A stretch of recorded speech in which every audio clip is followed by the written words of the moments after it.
This is the Dzogchen Semde Lama Jigme Gyatso of the Buddha Joy Meditation School. For multiple decades, I spent about 8 hours a day, almost every day, studying, practicing, mastering, and reverse engineering the teachings and techniques of each school of meditation so that you would not have to. It is General Leia Organa Saturday, early Saturday morning. Come, let us meditate like a Jedi after reviewing the art of sitting.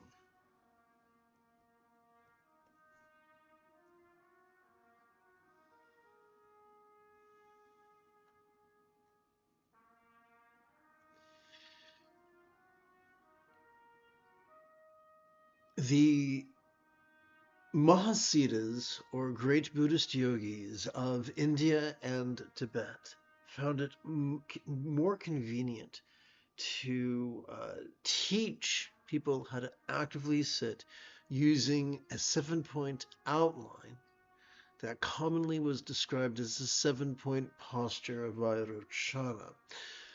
Like every other lesson, I'm teaching not from the... Well, let me just jump back for a second. Sturgeon's law reminds us that 90% of everything sucks. That suckiness looks like patriarchy or institutional Buddhism. Therefore, I do not teach from those worldviews. I teach from the perspective of matriarchy, or which is also known as proto-Buddhism. The first point I'm going to cover is our legs. So, active sitting is sweaty business. And by one of the benefits of sitting on a folded Mexican-style yoga blanket that you can find for about $20 on the internet is that you can throw it in the wash once a week. Because if you sit on the carpet and sweat, it's going to rot and get nasty and gamey. And if you're going to sit on the floor, on a hardwood floor, you can leave a puddle of sweat, and your roommate or your partner is not going to appreciate that.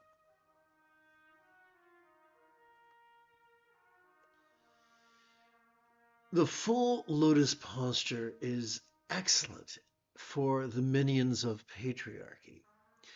Patriarchy is more than male chauvinism. Male chauvinism is just a lower order symptom of a larger order problem.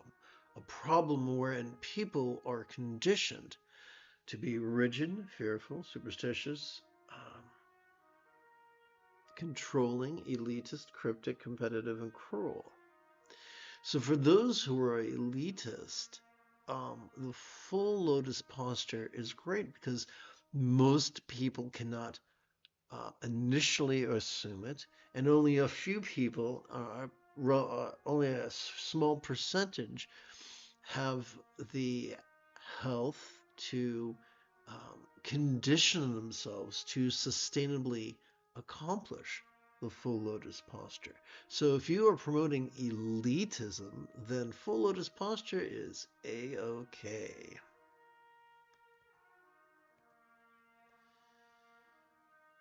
When we look at the oldest Buddhist statuary, we see the Buddha depicted as sitting not in the quarter lotus, but in the, not in the full lotus, but in the quarter lotus as is depicted on this page. Let me make sure everything's going okay with OBS. Yes. So it is more sustainable and easier to accomplish. Over multiple decades, I've explored every seating position, and here's what I've found. If you're going to sit in a chair, scoot your tuchus to the front edge of the chair and sit with an impeccable posture with your feet flat on the floor. Great. If you're going to sit on the floor, of all the postures, I found the most sustainable to be this quarter lotus posture. but you got to be patient with it. We force it at the peril of the health of our joints. The first time we try to assume it, probably our hips will not cooperate. So be patient. If you stick with it for maybe 5 or 10 minutes, once every 12 hours, then within a week or two, your body will remember how to sit this way. And it'll be very, very easy. So notice that on our ankles, we have bony protrusions called the crown of our ankle, both the inside and the outside. If we grind that in to a hardwood floor, it's uncomfortable. Even if we grind that into the folded blanket, that's not sustainable. Now, just as our arm has two wrist bones, a radius and an ulna, we have two bones in our shin, a tibia and a fibula, that allow the foot to toggle back and forth or twist back and forth. We twist our foot so that the top of our foot is resting on the floor or the folded yoga blanket. Now, for that to happen, we have to rotate our femur or our thigh bone in the hip socket. So the flexibility we desire does not come from the knee. The knee is only a hinge joint. It comes from the hip, for the hip is a ball joint. We forget this at our peril.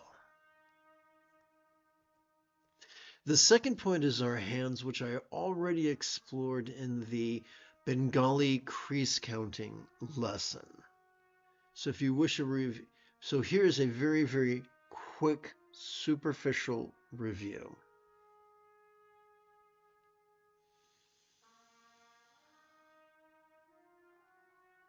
When we read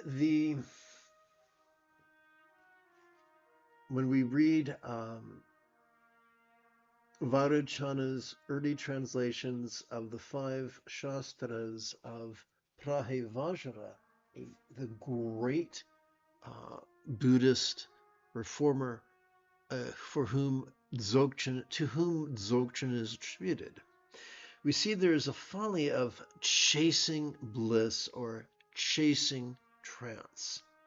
Through trial and error, I found that to be fairly accurate. So I use energy work purely to assist my body in active sitting. I don't know about your health, but I struggle from numerous disabilities. I'll give you just a quick laundry list.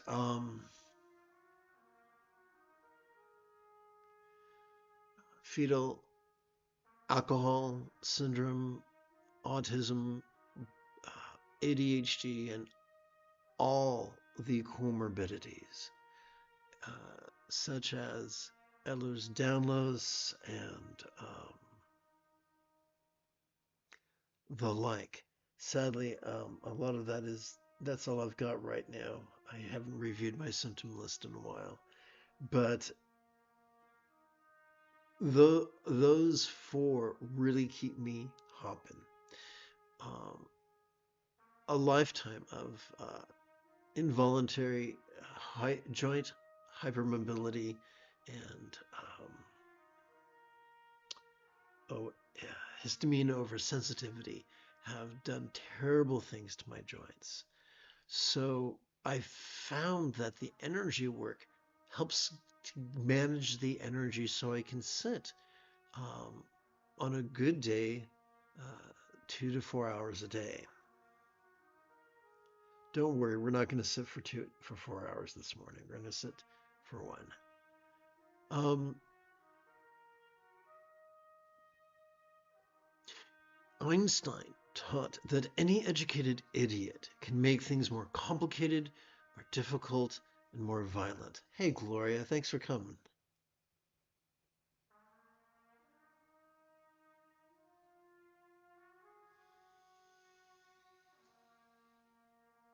but that it takes a lot of courage and a little bit of genius to move in the opposite direction. So when I was young and dumb and full of folly, I thought that the more complicated something was, the more effective it was. And I learned the hard way that the opposite is more accurate. When we first explore energy work, there are many schools of thought. There are the Ancestor Wu's school of Taoist thought. There is many Hindu schools of thought which focus on 7 chakras, and there are Buddhist schools of thought which focus on 5 chakras. So when I began, I jumped in with full complexity to all 3 systems. But imagine my surprise after years of studying, of learning that the greatest Buddhist lamas just teach a simple system, very, very simple, focusing secondly on the chest and firstly on the crown of the head. Nice. And the easiest way to access to gently invite real or imagined energy to sustainably coalesce in our chest is to use the tip of our left middle finger to support the first knuckle of our right middle finger, palms up in our lap.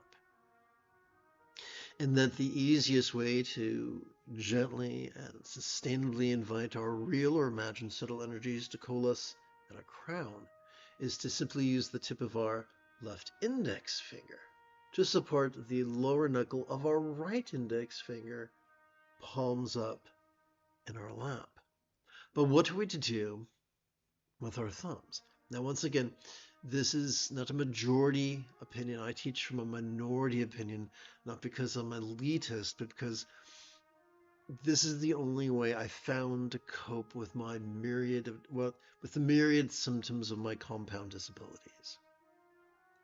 So, as someone with ADHD, I found it really useful to use my fingers to time my meditation. And so I would use the right thumb to time a minute by counting inhalations and advancing the thumb during each inhalation as I silently and mentally recite the verb watch. And assuming I'd like to meditate for more than 1 minute, I would count sets of 12 inhalations each using my left thumb. And I would count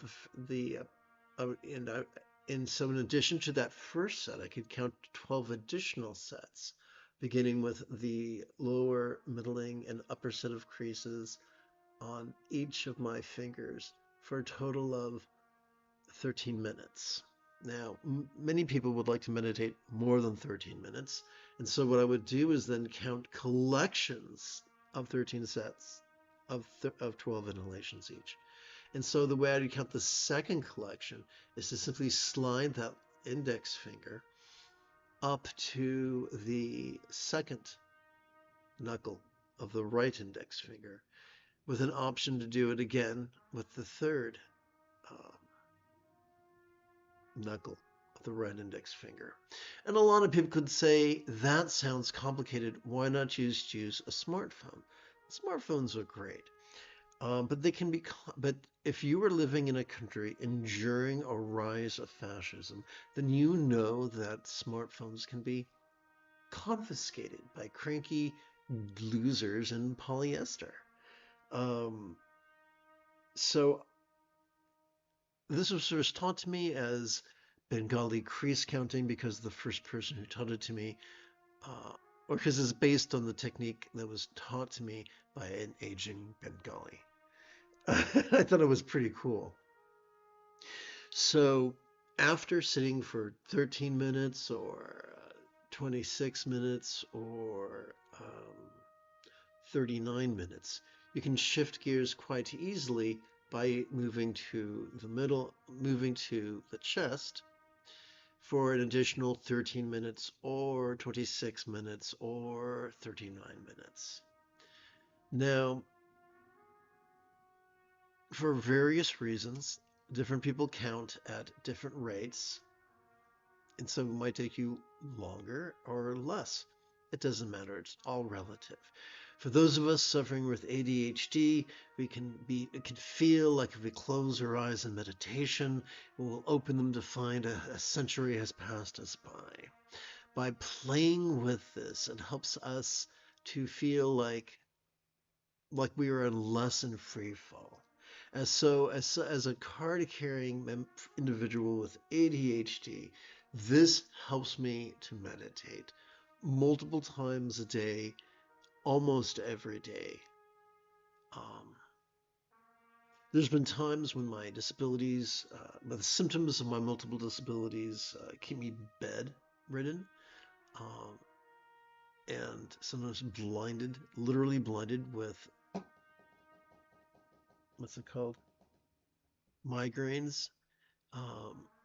But I found that even when I'm sick, I can meditate for a minute here and there. Just as a really fun way of managing my central nervous system as a type of neurological hygiene. So now now that we can move forward. Now the what's it called? In institutional Buddhism, they're very cranky and they say, you just use the universal mudra. Personally, as a card-carrying member of Proto-Buddhism, I find this more useful. Let's move on. I spent a lot of time on this point. Third point is the spine. If you go to a Zen studio or you have a classic Zen teacher, they will be really, really rigid about this. But rigidity is more patriarchal than it is matriarchal. As we breathe in, we are all, so let's explore this from the matriarchal point of view or from the point of view of Proto-Buddhism. We have evolved in such a way that every time we inhale, we are wired to somewhat generate a vertical traction in our spine between our head and our tuchus. And every time we exhale to a certain degree, you're wired to relax to a certain degree. That same traction. So there's no benefit of being rigid with this. And when it comes to the spine, the visual thing, we'll get to that in a few points. So let's talk about our shoulder blades. In a lot of the ancient manuals, they would not translate into English the phrase shoulder blade. They would say shoulders, and many stupid white people would think that meant the shoulder joint where the humerus connects to the torso. And they would kind of twist their humeruses in an effort to open up their shoulders, and then wonder why the muscles experience pain. But when we realize that the instruction isn't to open up the shoulder joint, but to open up the scapula, it opens up a world of possibilities. Because simply by adjusting the pitch of our head, it affects our shoulder blade. Open your shoulder blades too much and you have a weird posture. Close your shoulder blades too much and you look like a parasilent recruit standing at attention. But when you open them to a certain degree, it becomes more comfortable and more sustainable. And an acupuncturist might say that's relieving pressure on your certain meridians. Let's continue. The fifth point is the chin that it is touched on. So consider, if you will, the vertical axis of our head. If we look up, that's going to close our scapula. If we look down, it's going to open our scapula. We want to find a happy medium. That's just done purely through experimentation. When I was a little boy, my family rented a boat with an outboard motor to enjoy a picnic at a lake. My stepfather got bored of steering, and so he had me take over, and he said to point the bow at a place across the lake between these two markers. And when you feel that you're going too far this way, adjust the tiller. When you feel you're going too far that way, adjust the tiller. Or in this case, the outboard motor. And what I discovered as a little boy who took it only as seriously as an autistic child could, is that navigation is a constant series of course corrections. And so as we sit in meditation, we were forever making subtle adjustments to our legs, our hands, and our spine, and our shoulder blades, and our head. That's par for the course. There are many cranky, rigid people who will insist you sit like a statue. But since the fourth enlightenment factor is joy, I would disregard the advice of cranky, self-appointed advisors. Consider, if you will, the tongue. Tongue is very useful for eating and talking and making out, but it's also useful for meditation.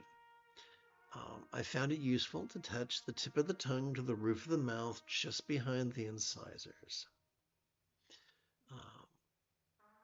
Some people who are really fond of Ancestor Wu's take on Taoist meditation would say it connects certain acupuncture meridians.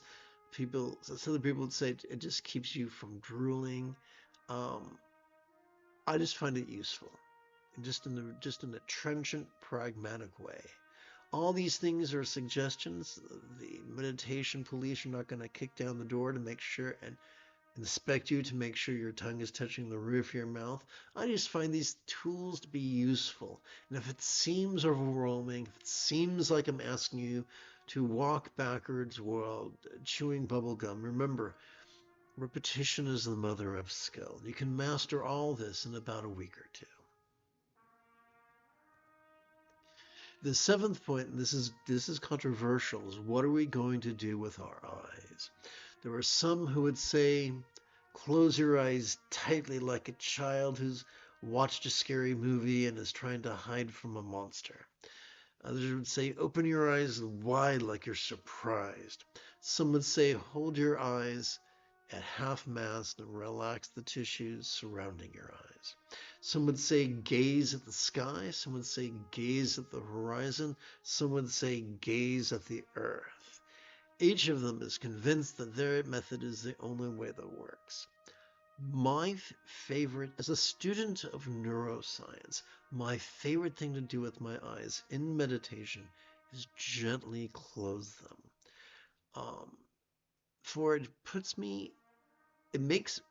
It invites the body to experience all sorts of shapes and lights and colors reminiscent of what I'm told a psilocybin trip is like.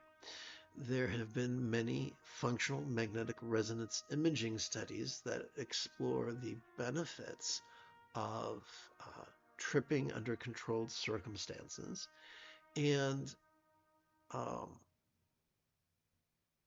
there are some who would say you can get similar results to a subtler degree simply by meditating consistently with your eyes gently closed. That's an interesting theory. It's free. It's worth experimenting. To me, you might not like seeing pretty colors and shapes in your eyes, in your mind. You might not like having flashbacks. I find them useful. I find it useful to, as I sit in meditation, to watch and rest in harmony with my breathing as benign memories or traumatic memories are reviewed by my brain spontaneously, for it's an effort to make peace with them through the simple practice of sitting and breathing and watching and resting.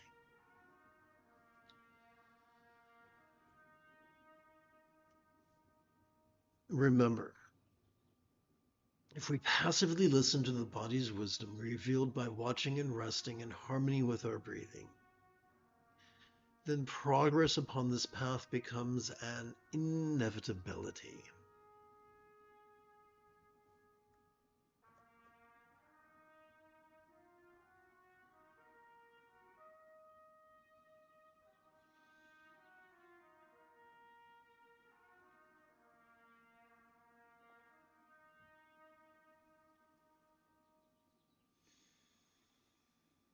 That was a lengthy explanation.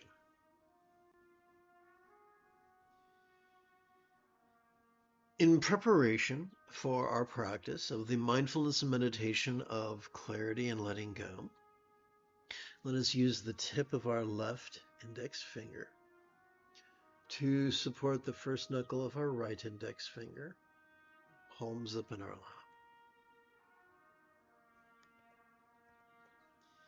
As we passively notice air enter our nostrils, let us silently and mentally recite the one-syllable verb, watch. As we passively notice air exit our nostrils, let us silently and mentally recite the one-syllable verb, rest. Notice how I used the adjective passively. I guess it was an adverb. You see, if we actively focus on the breath at our nostrils, we run the risk of so exhausting the medial prefrontal cortex just behind our forehead that we trigger the amygdala region at the bottom of our brain, which functions as the seat of both anxiety and aggression. That sucks. Nobody wants that. So instead, we treat our nostrils and our breath the way a piano student treats the sound of the metronome. They don't focus on the metronome. They're too busy focusing on the sheet music and the keyboard. What do they do with the sound of the metronome? They hold it in passive peripheral awareness. And that should be our attitude towards our nostrils and our breath.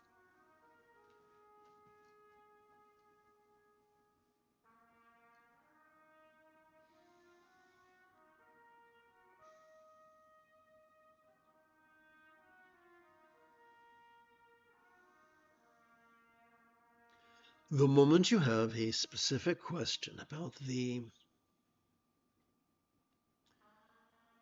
philosophies and techniques that support meditation and mindfulness, do not hesitate to type your question in great detail in the chat window, for I tend to check for questions about once every 13 minutes or so.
There is much talk in manifesting. According to the Buddha, all that we experience can fit into one of four categories: the mental, the interpersonal, the physical, and the circumstantial. Also, according to the Buddha, there are dreads and desires associated with each of the four bases of mindfulness. We could dread shame, scorn, pain, and peril. And we could desire fame, praise, pleasure, and safety. Many neuroscientists and anthropologists agree that we are wired for these things, that our survival was wired for these things, and that rather than debating whether those tendencies are latent within our dopamine-oriented reward system or not, it's useful to remember this, that since we are already wired to dread pain and its causes, and desire pleasure and its causes, and since we are already wired for empathy and cooperation, then as we sit in meditation, enjoying a free fall, as it were, we're already wired to wish for universal freedom from from mental, interpersonal, physical, and circumstantial dreads, as well as lovingly wish for the universal experience of greater desires of the mental, the interpersonal, the physical, and the circumstantial. So simply by sitting and breathing and watching and resting, both protective as well as acquisitional, manifesting, both selfishly and selflessly, already occurs on autopilot. Therefore, we do not need to exhaust ourselves with what one of my teachers described as carping prayers.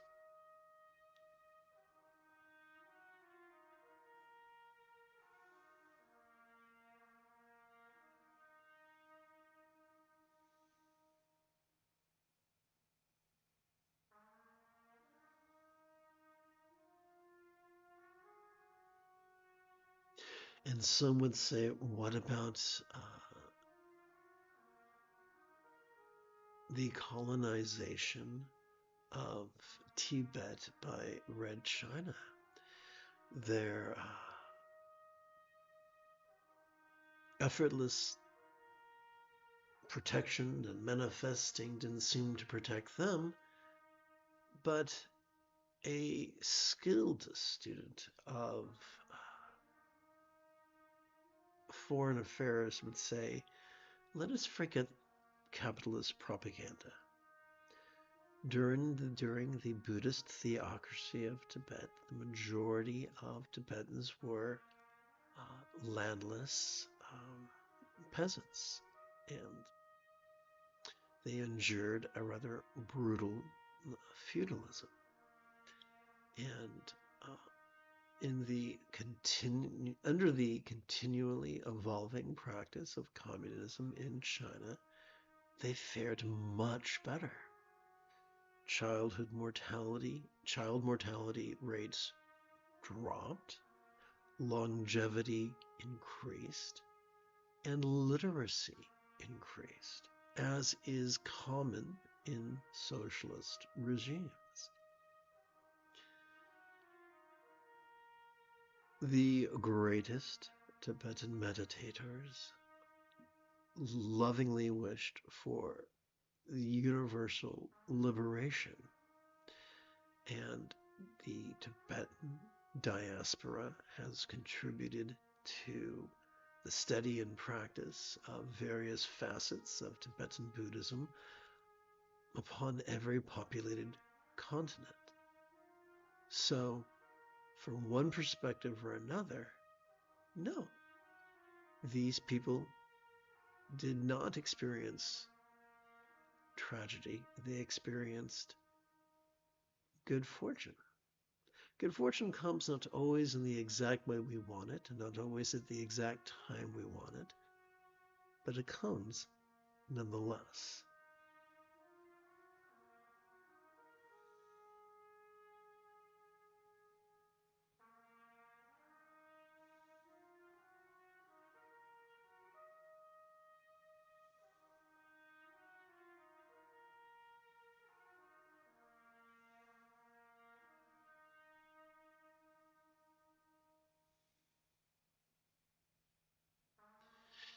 So the feudalistic culture of Tibet is seen in many quote-unquote traditional monasteries, Tibetan monasteries that we now find in India, where if an American ordains at a Theravadan monastery or a Mahayana monastery, they're guaranteed shelter, clothing, food, and quite often medical care if it's needed.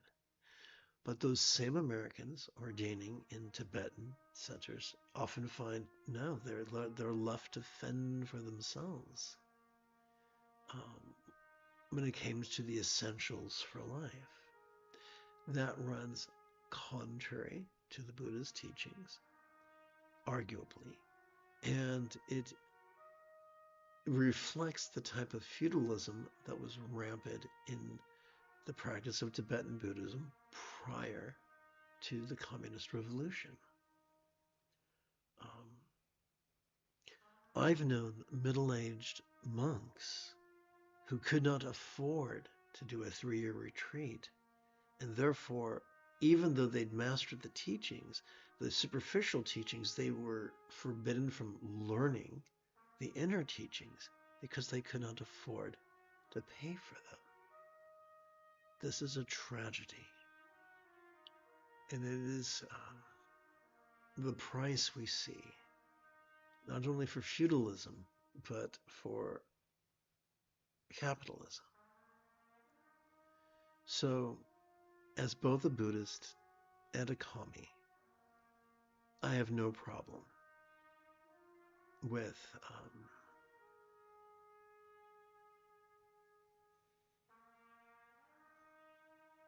what happened to my Tibetan brothers and sisters. Now, in any country, in any economic, regardless of how it is arranged economically and politically, there are going to be some people who are foolish and some people who are cruel and some people who will use what authority they can get their little hands on to practice folly and to practice cruelty.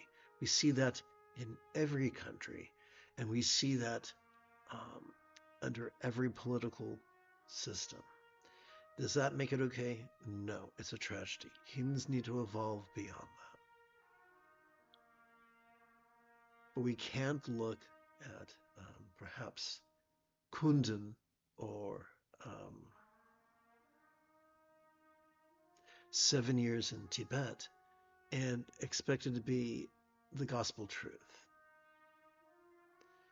These are movies whose producers viewed the facts through the lens of capitalist propaganda. Does that mean there were no atrocities? Of course there were atrocities. There's atrocities every day on every continent in every country. And while we must never harden our heart to such things, We must not allow ourselves to be propagandized.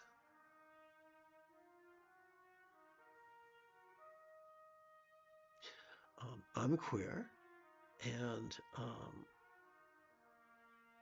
I can look at the history, at the Russians' record of some of Stalin's policies, and say, yes, in the mid 19th century, a white guy who had experienced some betrayals at the hands of some homosexuals instituted homophobic policies, as was common with most leaders of most countries at that time. Did that make it okay? No.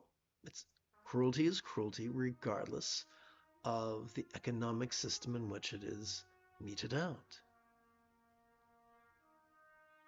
But it was not unique to socialism. It was a universal human folly, a universal human failing. Let's continue.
So under, what's it called? Institutional Buddhism, there are many cruelties perpetrated in the name of karma. There's much victim blaming in the name of karma, saying that if something bad happened to you, it's because you deserved it, based on actions of this or a past life. But that falls apart when seen through the lens of matriarchy. That falls apart when seen through the lens of proto-Buddhism. For in the Eightfold Path, there is no mention of karma, but there is mention of love. In fact, 50% of the Eightfold Path pertains to loving kindness. Therefore, loving kindness is antithetical to victim blaming. And loving kindness is antithetical to saying that if you're poor, you must be wicked, or only the elect are wealthy. Now you might say, if there's no talk of karma, where does morality come in? Well, I would say to you that morality based on fear of punishment or hope of reward is no morality at all. The highest morality is loving kindness. And allowing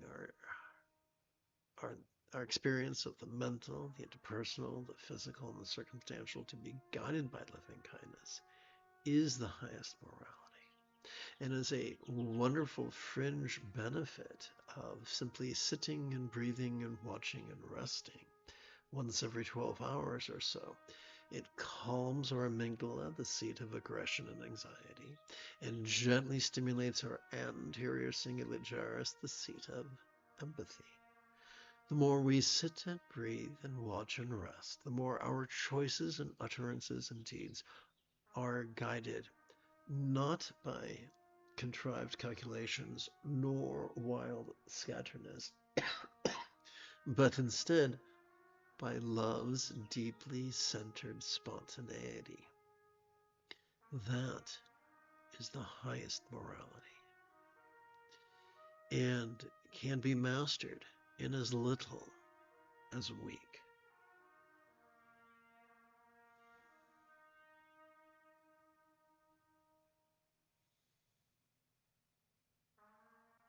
Quick reminder, if you cannot sit on the floor, you can sit in a chair. If you cannot sit in a chair and you must lie on a bed, then do so. Although some things are better, good, and some things are better, and some things are best. Do not let anybody tell you that your bad karma has made you crippled and therefore cannot meditate. Anyone can meditate in any circumstance with the right instruction. So the illusion of one's inability to meditate is an indictment not of oneself, not of one's karma, if there is such a thing, but upon one's fellows and upon one's teachers.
In preparation for our practice of mindfulness meditation of bliss and letting go,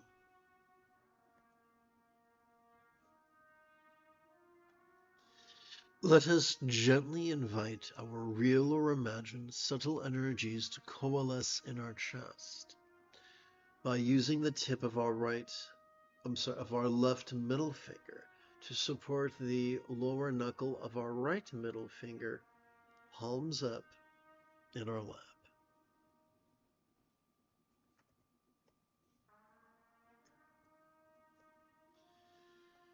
As we passively notice our chest swell with breath, let us silently and mentally recite the one-syllable verb, feel. As we passively notice our chest sink as we exhale, let's silently and mentally recite the one-syllable verb, rest.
You have taken your first step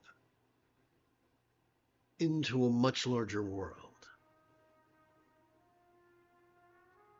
If you feel that I have earned it, you could give this live stream a thumbs up. You could even help support this channel. For Meditate Like a Jedi is made possible thanks to the generosity of viewers just like you.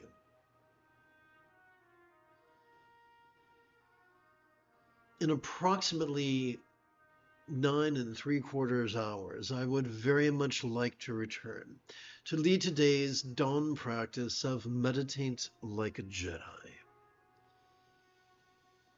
And if you are as geeky as me, may the Force be with you always.